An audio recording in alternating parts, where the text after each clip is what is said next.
Welcome to our very last episode in the Covered series that's been taking a behind-the-scenes look at the residential rebuild program in Canterbury. Today we'll be discussing the main themes we've covered during the series with Dion Swiggs of Rebuild Christchurch and Marcus Irvine of CanCern.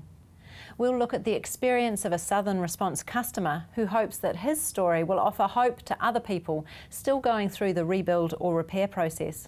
But first we sent Marcus out to speak with John Goddard of Community Law Canterbury and lawyer Duncan Webb and Dean Lester from the Canterbury Insurance Assistance Service about policy entitlements. How can a homeowner be clear about what exactly they're entitled to in their policy? Look, the first thing I'd say about policy and policy entitlements is get a copy of your policy. A lot of people don't actually have or haven't seen a copy of their policy. A lot of them are available online, but any insurer should happily give you a copy of their policy and should have one on hand at any time. So, and they're generally plain English, not too hard to read. Have a good read of the policy and essentially go through it on a line-by-line basis to make sure that if you're a rebuild and you're given a stress allowance, then you get your stress allowance.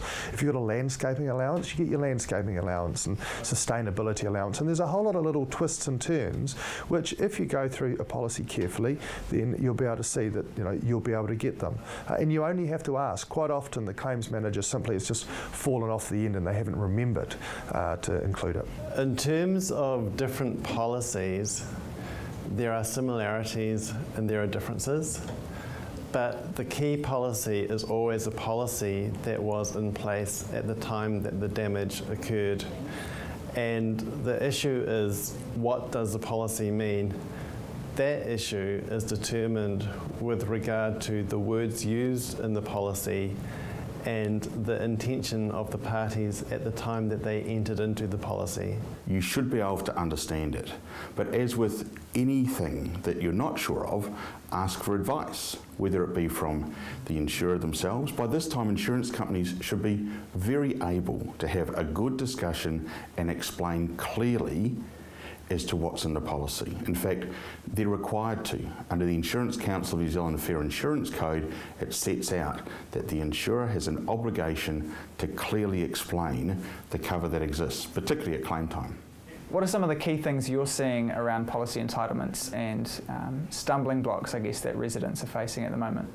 There are still a few uncertain questions out there, but there's just little details such as contingencies on repair contracts or contract works insurance allowances and things of that nature. Just making sure that when a costing exercise is done, particularly when people are taking a cash settlement to do their own repairs or rebuild, that it captures everything. And that's a matter of getting some really good expert assistance to make sure that not only is everything that's written in the policy captured, but when we talk about a rebuild, the cost of a rebuild or the cost of repair, right down to the cost of scaffolding and putting a portable toilet on site, those kinds of things are captured in a costing exercise, because there's certainly things that will have to be paid for when they come up. I know, for example, that some insurers have a bit of an allowance if costs escalate for the likes of a cash settlement. Can you just explain some examples around how that might work? Yeah, no, that's a really good point, because in any repair or rebuild contract there's always some inherent risk. Probably the biggest risk in Christchurch is foundation costs, because on TC3 land in particular, you don't know how much the costs are going to be until you actually dig out those foundations and see what the ground is, no matter how much geotechnical testing you've done. Most insurers, when they're settling up for cash, will in fact allow essentially to carve out foundation costs and to pay that when it arises and when it's known. So that's a really good thing to think about when you're going with a cash settlement. Some are, and other insurers are saying that if you repair or rebuild your house and you incur extra costs, you can come back to us. And if your costs are reasonable, then we're happy to compensate for those costs. There's a lot of instances where people incur costs or have carried burdens which aren't well captured by the policy. Now, it's difficult for insurers to meet those sometimes because insurers like to stay within their policy wording. But when you're discussing those things with your insurer, they should absolutely be raised. Just remember, when you're doing that, it's always easier for the insurer to give you a payment that fits within the policy than one that doesn't. It's very hard for an insurer to say, here's $10,000 because we mucked up your claim. It's much easier for them to say, here's $10,000 as a ex gratia payment for accommodation over and above your accommodation allowance, because that looks much more like a policy entitlement. It's really important to identify the issue in dispute or the issue which has been raised. Then the next step would be to identify the information which is required to support the homeowner's position. That could be a report from an engineer, it could be geotechnical investigations relating to the condition of land, it might be costings from a quantity surveyor.